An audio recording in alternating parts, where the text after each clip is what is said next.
Hello students, क्या हाल चाल है बेटा। उम्मीद है सभी बहुत बढ़िया से होंगे।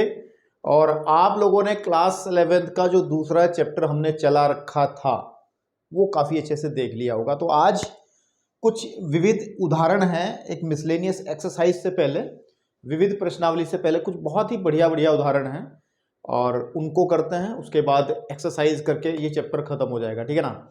आज अब तक जितना भी हो सकता था, जो भी पॉइंट्स हो सकते थे, हमने इस दूसरे चैप्टर में पढ़ लिए हैं। सब बात कार्तीय गुणनफल से शुरू हुई थी, फलन पे आकर के खत्म हुई है और हमने बहुत ही लंबा सफर इसमें तय किया है और ये 11वां लेक्चर है। और अब बस सीखना कुछ नया नहीं है, जो कुछ सीखा है उसी को समेट करके उसी नॉलेज का इस्तेमाल करते हुए इन क्वेश्चंस को सॉल्व करना है, ठीक है। तो आई थिंक दिस इज, मैं अगर ये बात कहूँ कि ये आपके लिए टेस्ट है एक प्रकार का, तो कोई गलत बात नहीं होगी। तो मिसलेनियस विविध उदाहरणों की बात करते हैं और विविध उदाहरण आपके सामने सबसे पहला उदाहरण नंबर 18 इस चैप्टर नंबर 2 संबंध और फलन का है आपके सामने। और क्या इसमें करना है, कौन सा कॉन्सेप्ट जो हमने सीखा है, कौन सी बात हमारे काम में आएगी वो हमें देखनी है। तो चलिए बात करते हैं। Example number 18 NCERT class 11th, ये जो हमारे पास में चैप्टर 2 कह रहा है कि माना आर वास्तविक संख्याओं का एक समुच्चय है, ठीक है, ओके। तो आर तो वास्तविक संख्याओं का समुच्चय होता ही है और एक वास्तविक फलन है हमारे पास में R2R, ठीक है ना। वास्तविक फलन के बारे में बहुत सारी बातें हो चुकी हैं। वास्तविक फलन, अंग्रेजी में इनको हम लोग रियल फंक्शन कहते हैं, है ना। ये कौन से फलन होते हैं, ठीक है, ये आपको कई बार आपको मैं बता चुका हूं, ठीक है। ये कौन से होते हैं, एक ऐसा फंक्शन होता है आपके पास में जो रियल नंबर से रियल नंबर में हो, या फिर एक ऐसा फंक्शन अगर a टू b है तो ये जो a होगा वो भी उपसमुच्चय होगा r का और ये जो b है वो भी उपसमुच्चय होगा r का। तो उस तरीके के फलन जो है वास्तविक फलन कहलाते हैं। तो चलिए, इतनी बात हम पढ़ चुके, दो बार रिपीट करके समय खराब नहीं करेंगे। तो फिर कहा है को fx बराबर x प्लस 10 द्वारा परिभाषित कीजिए। इसको हमें परिभाषित करना है क्या है, ठीक है। और इस फलन का हमें आलेख कहो, आरेख कहो या ग्राफ हमें इसका बनाना है, ठीक है। इसका हमें ग्राफ बना के दिखाना है, तो कोई प्रॉब्लम नहीं, सब करेंगे काम। बहुत आसान क्वेश्चन है, देखिए। तो अगर मैं इस क्वेश्चन को सॉल्व करने जाऊं, मेन कॉन्सेप्ट इज दैट कि हमें ग्राफ बनाना है। पहले ग्राफ से इसको मैं डिफाइन कर दूंगा ये है क्या, ठीक है। तो ग्राफ बनाने के लिए हमारे पास जो फंक्शन दिया है that is fx is equal to x plus के 10, ठीक है ना। अब ये कोई नई बात नहीं है, हमने fx इज इक्वल टू दिया है x प्लस के 10। अगर आप लोगों को दे देते x, इसकी जगह मैं y इस्तेमाल कर लूं तो x प्लस के 10, और आपको मैं ये कहूं, जो बच्चे ठीक ठाक क्लास 12 से सॉरी क्लास 10 से निकल करके आए हैं, मैं कहूं इसका ग्राफ बनाओ, है ना, इसका ग्राफ बनाओ, तो आप लोग आसानी से ग्राफ बना दो, क्योंकि आपने क्लास 10th में एक चैप्टर पढ़ा था तीसरे नंबर में एनसीईआरटी के अंदर, दो चर वाले रैखिक समीकरण, उसके अंदर ग्राफ बनाना सिखाया था। तो उसका ग्राफ आप आसानी से बना सकते हो, वही काम करना। फर्क क्या है, fx की जगह y आया है, और वो सीधी बात है, वो सीधी सी बात है कि हम लोग जो fx की वैल्यू लेते हैं y x पे लेते हैं, तो ये y ही हो जाएगा। तो अगर इसका मैं ग्राफ बनाऊंगा तो मेरे भाई इस तरीके से कुछ हम लोगों की सिस्टम बनाना पड़ेगा। ये x हो जाएगा, इधर की तरफ x डैश हो जाएगा, ऊपर की तरफ हम लोग y लेंगे और y डैश ले लेंगे। और बेटा दूसरी बात, इधर की तरफ हम लोग वैल्यू ऑफ x कंसिडर करते हैं, है ना। और इस पे, इस लाइन पर जो y अक्ष है उस पे हम fx को कंसीडर करते हैं कि fx जो आएगा यानी कि y आ जाएगा। कहने की बात ये है। तो अगर मैं इसको बनाऊं तो मेरे को एक टेबल चाहिएगी, और टेबल बना लेंगे हम। सपोज कर लो यहाँ पे आपका x आ जाएगा और यहाँ पे आपका fx की वैल्यू आ जाएगी, और fx ही हमारा y होगा, है ना। थोड़ा सा बड़ा करके लिख दूं उसको मैं, ठीक है, ताकि आपको अच्छे से क्लियर हो जाए। जगह तो बहुत है ना बोर्ड पे। तो ये हमारा x की वैल्यू ऊपर होगी और fx हमने यहाँ लिख लिया, that is y is equal to fx होता है। तो कम से कम 2 या 3 पॉइंट निकाल लो। सपोज कर लो हम लोगों ने 3 पॉइंट निकाल लेते हैं, 4 निकाल लो, चलो क्या दिक्कत है। तो कैसे निकालते हैं, क्योंकि x कोई भी रियल नंबर है। तो जैसे सपोज कर लो हमारे पास में fx इज इक्वल टू हमें दिया गया है x प्लस के 10। तो अगर मैं f की वैल्यू 0 भरूंगा तो मेरे को ये 0 प्लस के 10 यानी कि 10 आ जाएगी। तो x की वैल्यू हम 0 भरते हैं ना, तो बेटा मेरे पास में ये 10 आ जाता है, ठीक है। फिर मैं भर लेता हूँ 1, f1 भर लेता हूँ। तो जब 1 भरूंगा तो बेटा 1 प्लस 10 है ना, 11 आ जाएगा। तो यानी कि जब 1 भरता हूँ तो 11 आ जाता है। अब अगर मैं -1 भर लूँ तो आ जाएगा -1 प्लस के 10 यानी कि 9 आ जाएगा। तो ये -1 और आ जाएगा आपके पास में 9, कुछ बड़ी वैल्यू जैसे 5 भर लो, 6 भर लो, 7 भर लो, मतलब हम लोगों को ऐसी वैल्यूज लेनी है जो सहूलियत रहे, थोड़ी सी बनाने में आसानी रहे। तो हम लोगों ने क्लास 10 में बहुत काम किया है ऐसा। तो अगर मैं 5 भर लूंगा तो क्या आएगा, माइनस का 5 भरो, 5 में तो 15 चले जाएगा, माइनस का 5 अगर भरूंगा तो यहाँ पे -5 जब भरेंगे तो प्लस का 5 आ जाएगा, ठीक है ना। तो बहुत पॉइंट्स हो गए, इनको प्लॉट कर लो। प्लॉट करने के लिए हम लोगों को यहाँ पे कुछ नंबर्स बनाने पड़ेंगे, जैसे ये बीच में तो 0 है ही है, तो यहाँ पे 1 2 3 4 5 6 7 8 9 10, एक्स पे कितनी वैल्यू मैक्सिमम है, 5 ही है, कोई बात नहीं। -1 -2 -3 -4 -5 -6 -7 -8, ठीक है, ओके। देन ऊपर की तरफ हमें चाहिए, इसमें वैल्यू ज़्यादा चाहिए वाई में, ऊपर की तरफ जो वैल्यू आएगी वो आ जाएगी मेरे पास में 1 2 3 4 5 6 7 8 9 10 और यहाँ कहीं को आ जाएगा 11, ठीक है। नीचे भी ले लो, तो -1 -2 -3 -4 -5 -6 -7 -8, बस बहुत पर्याप्त है, ठीक है ना आपके पास में, ओके। चलिए अब जो पॉइंट्स हैं उनको प्लॉट कर दो। जो हमने पॉइंट्स लिया है 0 10, ये वाला पॉइंट बनेगा 0, 10, एक्स पे 0 और वाई पे 10, एक्स पे 0 है और वाई पे 10 है, मीन्स ये वाला पॉइंट बन जाएगा हमारा ये वाला, ठीक है, क्लियर है, ओके। फिर उसके बाद में x = 1 है, y = 11 है, तो x = 1, x = 1, y = 11, तो ये बन जाएगा यहाँ का ये, ठीक है आपके पास में, ओके। देन उसके बाद में x = -1 हमने लिया, ये आ जाएगा। देन y = आ जाएगा 9, तो y = 9 कहीं ना कहीं यहाँ को आ जाएगा, ठीक है आपके पास में, यहाँ कहीं ना कहीं आ जाएगा, ठीक है। रिकॉर्डिंग देखूं जरा, कैमरा ठीक ठाक चल रहा है ठीक है। तो अगर हम लोग नेक्स्ट पॉइंट को प्लॉट करने जाएंगे, -5 और +5, तो x = -5 और y की वैल्यू आ जाएगी +5, तो कहीं ना कहीं यहाँ को वैल्यू आएगी, ठीक है। और जब हम इस ग्राफ को बनाते हैं तो हमें एक चीज़ दिखाई देती है, हमें एक बहुत ही गजब चीज़ नज़र आएगी, और वो नज़र आएगी ये कि सारे के सारे जो पॉइंट्स हैं, जो वैल्यूज़ आ रही हैं हमारे पास में, ये सब एक सरल रेखा पे हैं, बिल्कुल ठीक बात है। ये सारे के सारे एक सरल रेखा पे, जो परिभाषित करने की बात वो कर रहा है तो वो यही कह रहा है। तो अगर हमारे पास में, ठीक है, अगर हमारे पास में किसी भी फंक्शन का ग्राफ, किसी भी फलन का ग्राफ, ठीक है, आपके पास में किसी भी फलन का ग्राफ, तो मैं यहाँ पे कुछ बातें लिख रहा हूँ, ये नोट करके लिख लेना कि यदि, ठीक है नहीं, किसी फलन का ग्राफ, किसी फलन का ग्राफ कह लो या आरेख कह लो, आलेख कह लो, का ग्राफ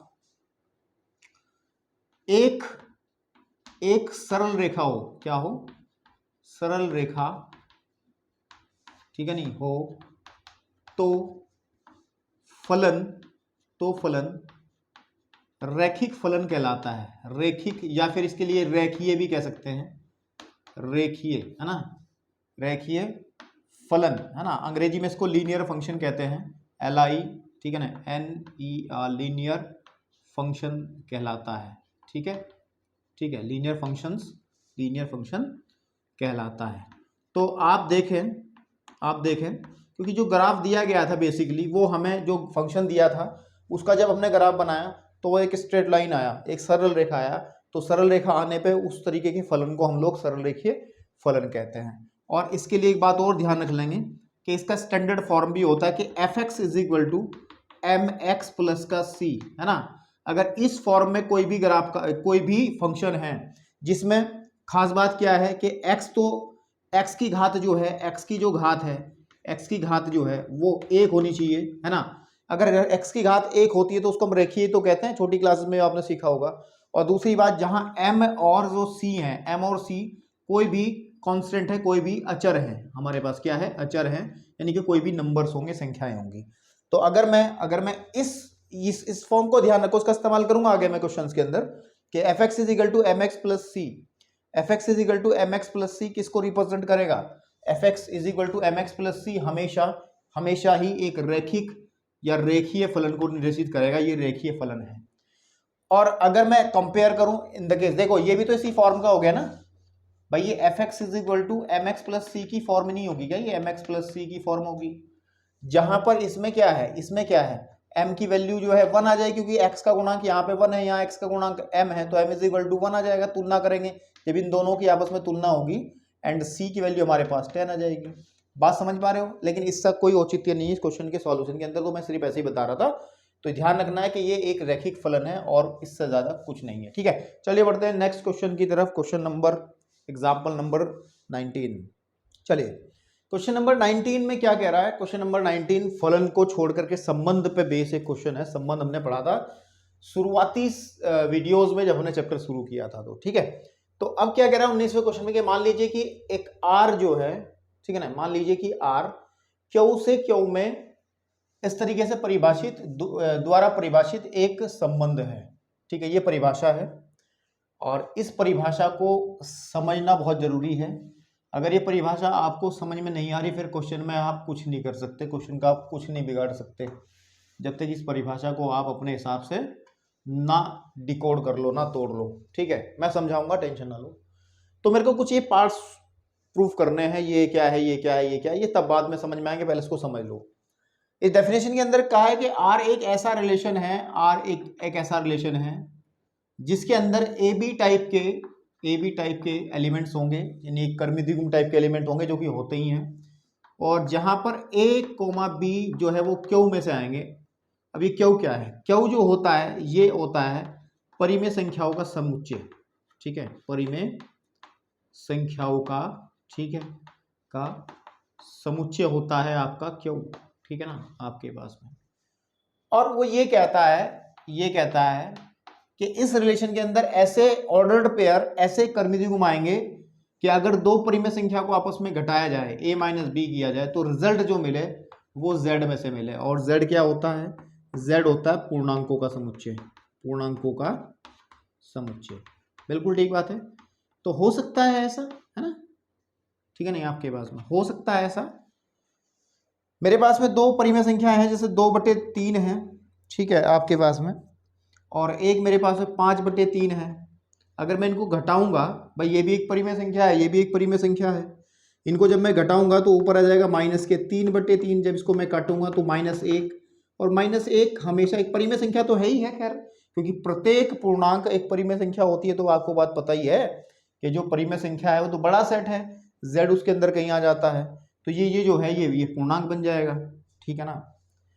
तो हो सकता है कि दो परिमेय संख्याओं का अंतर जब एक पूर्णांक आता है तो हमारा संबंध के अंदर ये एलिमेंट्स बनते हैं। ठीक है, तो मुझे लगता है अब आपकी समझ में आई होगी कहानी, वो कहना क्या चाह रहा है। ठीक है, तो अब हमें क्या करना, इस रिलेशन को समझने के बाद हम लोग को क्या करना? नंबर एक भाई साहब कह रहे हैं, सबसे पहला पार्ट जो प्रूव करवा रहा है मेरे से, वो ये कह रहा है कि फर्स्ट पार्ट में देखोगे कि a, जो कर्मी द्विगुण बनेगा वो R में होगा।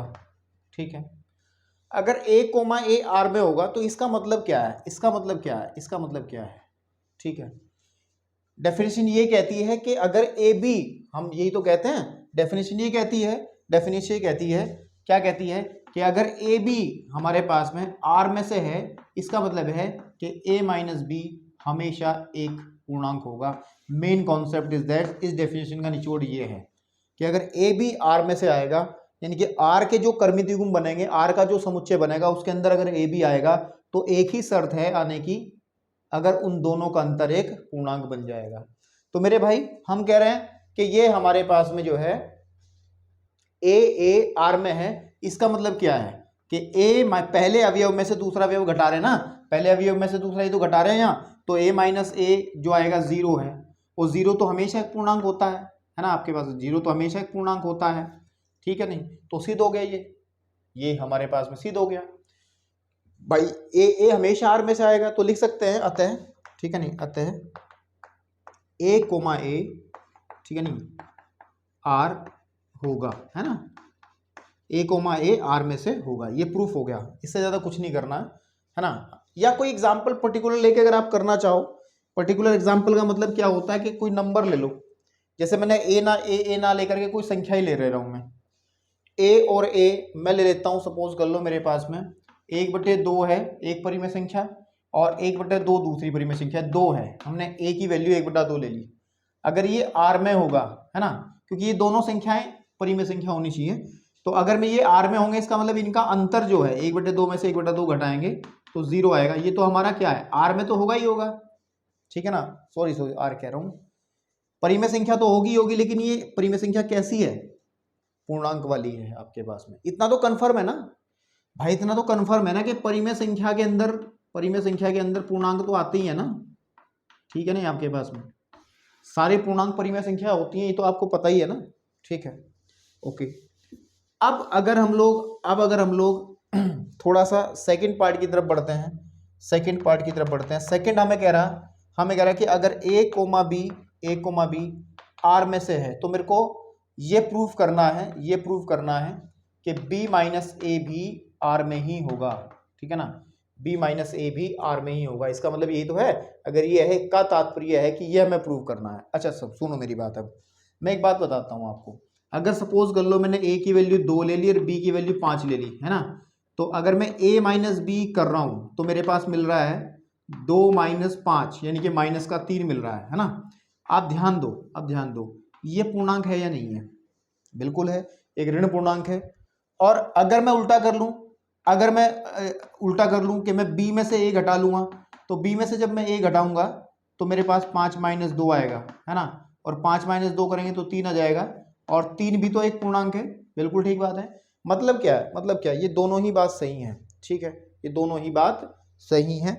इसका कैसे करेंगे, इसको हम लोग, इसको करने का तरीका ये है, इसको हम उठाते हैं a कोमा बी, ये तो हमें प्रूव करना है बेसिकली, हम लेके चलते हैं आर में से। तो इसका मतलब लिख लेते हैं पहले, क्या है इसका मतलब, क्या है कि अगर a कोमा बी, ठीक है, एक बात सुनो, इस डेफिनेशन को मैं दूसरे तरीके से लिख रहा हूं, क्या कि a कोमा बी अगर आर में से आ रहा है तो इसका तात्पर्य यह है कि a माइनस बी जो है वो एक पूर्णांक होगा। तो मैं यही कंसेप्ट लगा रहा हूं, तो a माइनस बी अगर इसमें से है तो इसका मतलब है कि a माइनस बी, ठीक है ना, शुड बी आपके पास में कहाँ से आएगा, z में से आएगा। और अब ध्यान देना मेरी बात, मैं अगर इसको थोड़ा सा ट्विस्ट कर दूं, मैं b को पहले ले लूं, है ना, क्या करूं, इसमें से माइनस कॉमन ले लूं, माइनस लगा दूं तो माइनस a माइनस बी भी तो z में रहेगा। क्या मैं कुछ गलत बात लिख रहा हूं क्या? अगर ये z में है तो माइनस वाली संख्या भी तो z में होगी। अगर 3 एक पूर्णांक है तो -3 भी तो एक पूर्णांक है, बताओ। अगर मैं इस माइनस को अंदर मल्टीप्लाई कर दूंगा तो माइनस का a प्लस का b, है ना, आपके पास में ये भी तो एक पूर्णांक है। दिस इम्प्लाइज आपके पास में, इसको b को शुरू में लिख लूंगा मैं, a को यहाँ लिख लूंगा, तो ये भी आपका z में चला जाएगा। इसका मतलब क्या है, इस डेफिनेशन को देखो, अगर a b r में है तो a माइनस बी z में चला जाएगा। और इसी के विपरीत अगर देखें यहाँ पे b माइनस ए, अगर हम कहें b माइनस ए z में चला जाएगा, तो इसका मतलब b कोमा a जो है वो किस में होगा, r में होगा। यही तो बात है। तो उसको लिख देंगे हम, इसको क्या लिख देंगे हम, तो इसका मतलब क्या है, इसका मतलब है आपके पास में कि जो b, ठीक है ना, आपके पास में जो b कोमा a है वो आपका r में चला जाएगा। और यही मेरे को प्रूव करना था, चेक कर लो। सेकेंड पार्ट में मेरे को प्रूव किया, इसका मतलब तो ये था ना, देखो सेकेंड पार्ट में प्रूव करना था कि ये लेके चलो a कोमा बी आर में लेके चलो, तो हमें मुझे करना था b कोमा ए आर में दिखाना था, तो मैंने कर दिया, इसको लेके चला था, ये हमने इसको प्रूव कर दिया, ठीक है ना। तो इसको लिखने का तरीका थोड़ा सा, आप यहाँ से इस लाइन को मत लिखना शुरुआत में, नहीं तो आप कंफ्यूज जाओगे। तो यहाँ से शुरू करना, आपने इसको यहाँ से उठाया, ऐसे करते चले गए, उसके बाद लिखेंगे अतः, ठीक है, अतः जो सेकंड पार्ट था कि a कोमा बी अगर r में है, ठीक है नहीं, तो इसका तात्पर्य यह है कि आपके पास में कि b कोमा ए भी r में ही होगा। चेक कर लो, ये तो किया मैंने। चलो अब बढ़ते हैं तीसरे पार्ट की तरफ इसके। और तीसरा पार्ट क्या कहता है, ठीक है। अरे यार डेफिनेशन मिटा दी, चलिए कोई बात नहीं, इसके बिना ही काम कर लेंगे, अब तो समझ ही गए होंगे। The third part of it क्या कह रहा है, थर्ड पार्ट ऑफ इट क्या कहता है कि जो हमारे पास में a कोमा b है, ठीक है ना, वो R में है, ठीक है, और साथ ही साथ हमें कह रहा है वो, ठीक है, साथ ही साथ b कोमा c भी आपके पास में R में है। तो मेरे को इससे ये बनाना है, तात्पर्य ये है कि इसका मतलब ये प्रूव करना है मेरे को कि जो a कोमा c है इट शुड बी, ये भी R में ही चला जाएगा, ठीक है। तो मैं इसकी ये लेफ्ट हैंड साइड लेके चल रहा हूँ, तो मैं इसकी लेफ्ट हैंड साइड लेके चल रहा हूँ, ये वाला हिस्सा कौन सा कि a कोमा b है ना आपके पास में R में है, तथा लिख लो या ये लिख लो b और c भी R में होगा।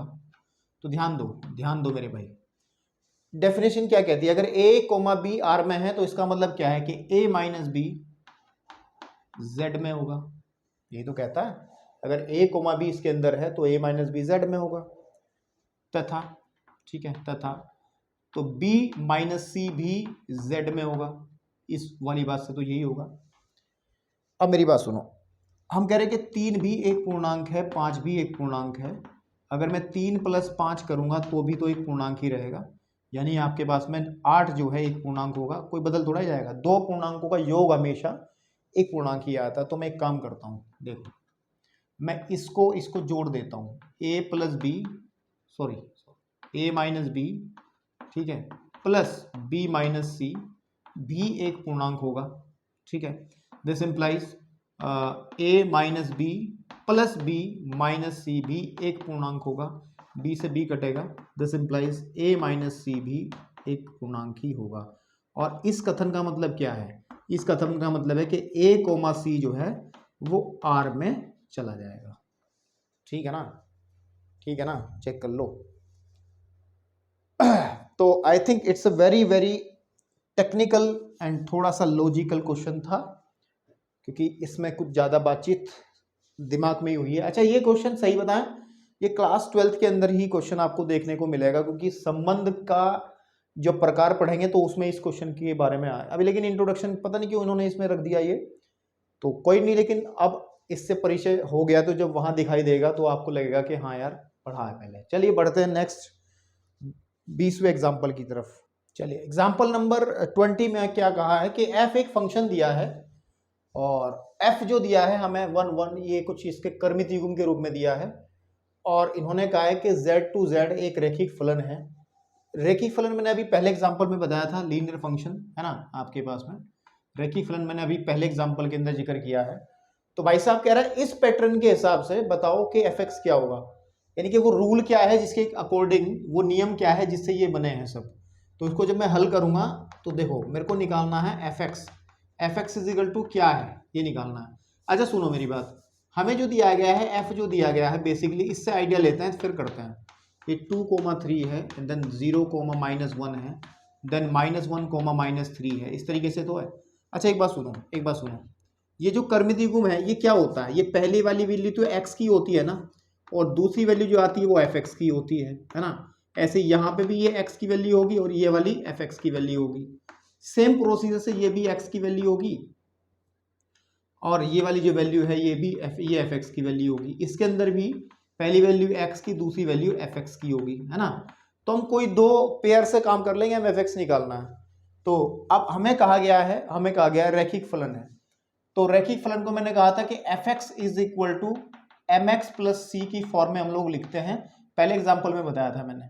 रैखिक फलन को हमेशा fx is equal to mx plus C की फॉर्म में लिखते हैं, जहां पर m और c कोई भी कांस्टेंट यानी कि अचर है, यानी कि संख्याएं हैं।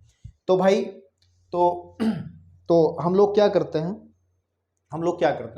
कि मान लेते हैं कि माना, ठीक है ना, माना जो हमारा अभिष्ट यानी कि जो हमें निकालना है, जो हमारा रैखिक फलन है, माना रैखिक फलन, जो रैखिक फलन आएगा हम ले लेते हैं कि fx is equal to mx plus c consider कर लेते हैं। अब एक पेयर से बात करते हैं, ठीक है नहीं। अब अकॉर्डिंग टू क्वेश्चन, ठीक ना, अगर 1,1 ठीक है ना आपके पास में f में से आएगा जो कि है, दिस इंप्लाइज, इसका मतलब क्या होगा कि x इज इक्वल टू तो हमारा 1 होगा एंड जो fx होगा वो भी हमारा 1 होगा। बात मेरी समझ रहे हो? अगर 1 1 हमारे पास f में से है, इसका मतलब ये है कि x इज इक्वल टू 1 होगा और fx इज इक्वल टू 1 होगा। तब हम क्या कहेंगे इस वाले के हिसाब से कि fx इज इक्वल टू हमारे पास कितना है, mx प्लस c है। तो बेसिकली जब इसकी वैल्यू हम लोग 1 भरेंगे यहाँ और x की वैल्यू 1 भरेंगे तो c, तो एक इक्वेशन बन जाएगी 1 is equal to m plus C, या फिर m plus C is equal to 1। इसको इक्वेशन नंबर 1 छोड़ के बना के छोड़ देंगे। हमें करना क्या है, m और c के मान निकालने हैं। m और c के मान निकाल करके इसमें रख देने, आंसर आ जाएंगे। अब एक पेयर और उठा लो, देखो उठा तो कोई भी सकते हो, ये भी उठा के काम चल जाएगा, ये भी चल जाएगा। तो मैं उठा रहा हूँ ना, जीरो वाला उठा रहा हूँ। जीरो वाले में क्योंकि जीरो जिसमें आता है उसमें कैलकुलेशन आसान हो जाती है, ठीक है आपके पास में। तो मैं उठाता हूँ इस वाले पेयर को कि 0,-1 जो है वो f में से आ रहा है। इसका मतलब क्या है कि x की वैल्यू जब 0 होती है ना, तो fx की वैल्यू -1 निकल करके आती है ना, fx की वैल्यू -1 निकल करके आती है, ठीक है ना।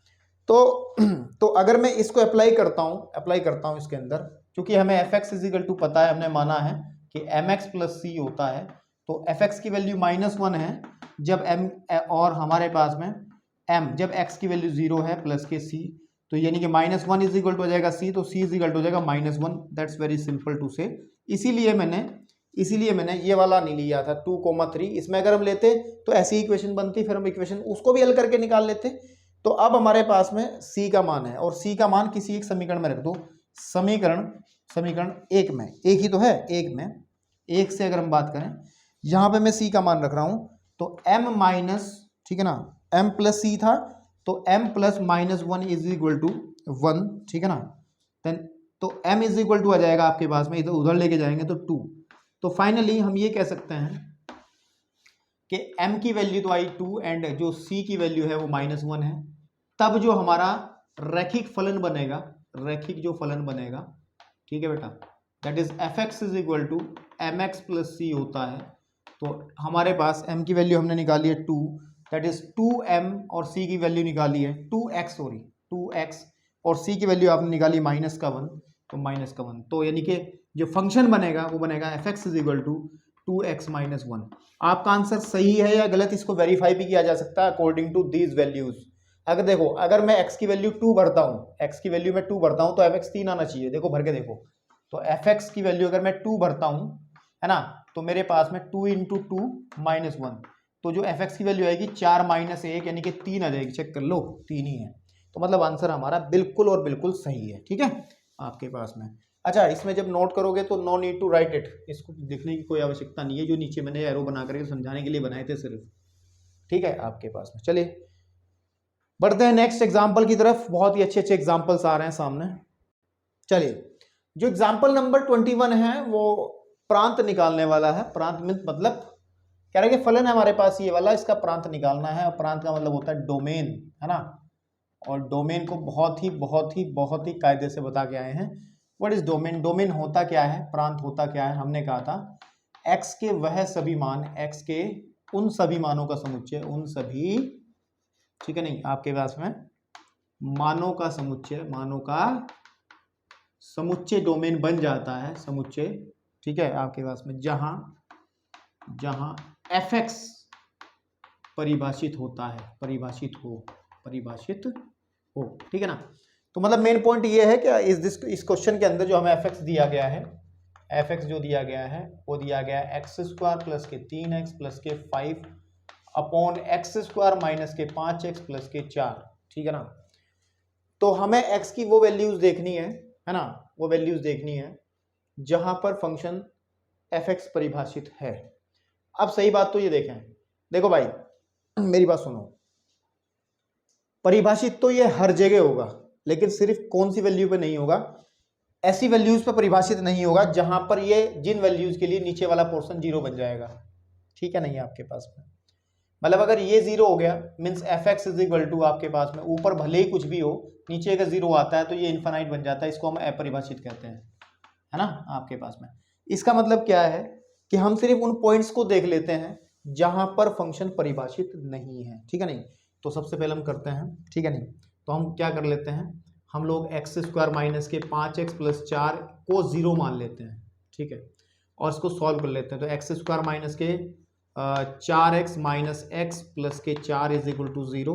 एक्स, ये समझ रहे हो ना क्या आ रहा है, द्विघात समीकरण को हल कर रहा हूँ गुणनखंड विधि से, और x माइनस के 4 इज इक्वल टू 0। तो x minus 1 and x minus के 4 इज इक्वल टू 0।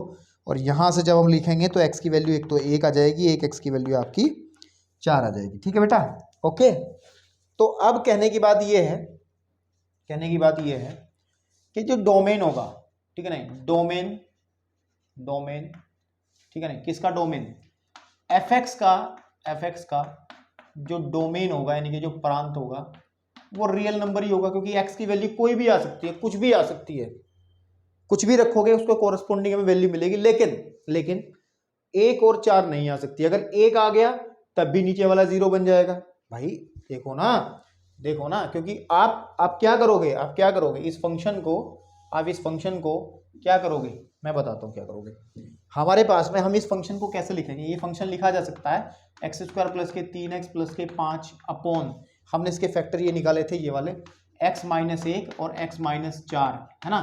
तो सीधी सी बात है कि इसका जो fx का जो डोमेन बनेगा, fx का जो डोमेन बनेगा, fx का जो डोमेन बनेगा, दैट इज रियल नंबर, वास्तविक संख्या होंगी। लेकिन the main thing is that in 1 और 4 को हमें हटाना पड़ेगा, क्योंकि अगर 1 रखेंगे तब भी 0 बन जाएगा नीचे वाला पोर्शन, 4 रखेंगे तब भी 0, तो उसमें तो हमें एक सेट माइनस करना पड़ेगा 1,4, ठीक है आपके पास में। तो this is the domain of it, बाकी कुछ कहने वाली बात नहीं है। बढ़ते हैं नेक्स्ट एग्जांपल की तरफ। चलिए, एक एग्जांपल नंबर 22 इसमें दिया कि एक f कोई फंक्शन है जो कि टूटा हुआ है, टूटा फूटा फंक्शन दिया गया है कि fx इज इक्वल टू है, जब x का मान 0 से छोटा होता है तो डेफिनेशन x की जो होगी वो मतलब fx जो होगा वो 1 माइनस एक्स होगा, और जब वो 0 के बराबर हो जाता है x तो इसकी वैल्यू 1 बन जाती है, और अगर 0 से बड़ा होता है तो ये, तो उसका आलेख बनाना है, देखो ध्यान से। तो इसके अंदर मेन पॉइंट क्या है कि हमें कहा गया है कि fx हमारे पास में वैल्यू लेगा 1 माइनस एक्स, ठीक है, ये वाली। लेकिन ये कब लेगा, जब x जो है वो 0 से छोटा होगा। 0 से छोटा का मतलब, 0 से छोटे का मतलब क्या है, 0 से छोटे का मतलब क्या है, अगर मैं इसको थोड़ा सा बताऊं आपको, ये 0 है ना, इधर 1 है, 2 है, 3 है, 4 है, 5 है, 6 है, ऐसे चलता रहेगा ये। इधर आपके पास में -1 है, -2, अच्छा ग्राफ पूरा ही बना लो ना, ग्राफ ही तो बनाना है मेरे को, ठीक है ना, ग्राफ ही तो बनाना है, ठीक है आपके पास में, तब चलेंगे। तो यहाँ पे 0 है ना, इधर 1 आ जाएगा, 2 आ जाएगा, 3 आ जाएगा, 4 आ जाएगा, 5 आ जाएगा, 6 आ जाएगा, ऐसे चलता रहेगा। और यहाँ पे -1, -2, -3, -4, -5, -6, और ये इधर ऐसे चलता रहेगा ऊपर की तरफ। 1, ठीक है ना आपके पास में 1, फिर 2, फिर 3, फिर 4, फिर 5, फिर 6, 7, ऐसे ही जाएगा। ये वैल्यूज ऑफ एक्स होंगी नीचे, -1, -2, -3, -4, -5, -6, -7, -8, -9, ठीक है ना। तो अब पहले हम लोग पहले क्या करते हैं, x जब 0 से छोटा है, 0 से छोटा का मतलब इधर वाली वैल्यूज जब लेगा, x जब इधर वाली वैल्यूज लेगा, तो हम एक टेबल बना लेते हैं इसके लिए और फिर देखते हैं क्या बात बनती है ना, जिसमें यहाँ में मैं x की वैल्यू रखूंगा और इस कंडीशन के हिसाब से यहाँ मैं fx की वैल्यू निकालूंगा। तो बेटा मैं 3 पॉइंट निकाल लेता हूँ। जैसे मैंने -1 रखा, जब मैंने x की वैल्यू -1 इसमें रखूंगा मैं, तो जब -1 रखेंगे तो 1 minus -1 that is equal to 2 आ जाएगा, यानी कि 2 वैल्यू मिल जाएगी। जब मैं -2 रखता हूँ तो आ जाएगा 1 माइनस 2, है ना। जब हम लोग -2 रखते हैं तो आ जाएगा मेरे पास में 3, है ना, ये 3 आ जाएगा। फिर जब मैं -3 रखता हूँ, है ना, तो 1 माइनस का 3 दैट इज इक्वल टू 4, तो -3 रखता हूँ तो 4 आ जाएगा। इसका मतलब क्या है, इसका मतलब है पॉइंट जो है हमारे पास, इसको जब मैं प्लॉट करूंगा, इस वाले हिस्से को प्लॉट कर रहा हूँ पहले, इस वाले हिस्से को, तो x की वैल्यू -1 है तो y की वैल्यू 2 आ जा रही है, यानी कि ये पॉइंट यहाँ आपको मिलेगा कहीं, ठीक है आपके पास में ये वाला पॉइंट यहाँ मिलेगा, बात समझ रहे हो ना बेटा? हाँ ठीक है, ओके चलिए। और जब x की वैल्यू -2 है तो ये 3 हो जाएगा। x की वैल्यू जब -2 है तो ये 3 हो जाएगा, कहीं ना कहीं यहाँ को मिलेगा। ठीक है, ओके। और जब x की वैल्यू -3 है तो ये 4 हो जाता है। x की वैल्यू -3 है तो ये 4 कहीं ना कहीं यहाँ को चला जाएगा। ठीक है, आपके पास में ये यहाँ को आ जाएगा। अब इसको ऐसे मिलाएंगे तो देखेंगे कहाँ जाएगा। लेकिन अभी x इजिकल टू, अब बीच वाले केस पे आ जाओ। fx जो है इट इज ऑलवेज 1 जब x हमेशा 0 के बराबर होता है। तो उसमें तो सीधी बात है, जब 0 है तो fx की वैल्यू 1 है, जब 0 है तो fx की वैल्यू यहाँ पे 1 आ जाएगी। ठीक है, आपके पास में। अब जो तीसरा हिस्सा है, दिस इज द फर्स्ट, ये हो गया। सेकेंड वाला, थर्ड वाले पे बात करते हैं। थर्ड वाले हिस्से में क्या है कि वो कह रहा है कि fx की वैल्यू आपकी x + 1 रहेगी जब हम x को 0 से बड़ा कंसीडर करेंगे, मतलब जब x इधर वाली वैल्यूज लेगा। तो टेबल कंस्ट्रक्ट कर लेंगे, ऐसी टेबल बना लेंगे एक, और इसमें हम लोग ऊपर की तरफ x, नीचे की तरफ fx कंसीडर कर लेंगे। देन 1 2 3 पॉइंट निकाल लेंगे, पर्याप्त है। तो अगर मैं यहाँ पे 1 भरता हूँ तो ये 2 आ जाएगा, चेक कर लो। यहाँ पे जब मैं 2 भरूंगा तो ये 3 आ जाएगा, ये 3 भरूंगा तो ये 4 आ जाएगा। भाई इसमें तो भर रहे हैं, x की वैल्यू 1 भरोगे तो 1 और 1 2, 2 भरोगे तो 2 और 1 3, 3 भरोगे तो 3 और 1 4। तो ये पॉइंट 1 और 2 जब x होगा 1, ठीक है ना। देखो जब x है 1 तो y की वैल्यू है 2, मीन्स यहाँ को मिलेगा कहीं। ठीक है, आपके पास में जब x की वैल्यू है 2 तो मिलेगा कहीं ना कहीं 3, यहाँ मिलेगा कहीं ना कहीं। ठीक है, आपके पास में यही होगा ना। ग्राफ में आप जब स्केल से बनाओगे तो थोड़ा सा सही बनेगा। और भी जब 3 है तो बनेगा 4, तो आई थिंक यहीं कहीं ना कहीं होना चाहिए पॉइंट ए, यहाँ पे। ठीक है, यहाँ पे बनेगा कहीं ना कहीं, यहाँ पे। ठीक है, जब इसको आप ज्वाइन करोगे इन पॉइंट्स को तो इसका ग्राफ हमारा ऐसा बनेगा कुछ। ठीक है, ऐसा कुछ ग्राफ इसका बन के आएगा। ठीक है, okay, thank you so much. तो अब एक्सरसाइज, मिसलेनियस एक्सरसाइज के क्वेश्चंस कुछ देखते हैं।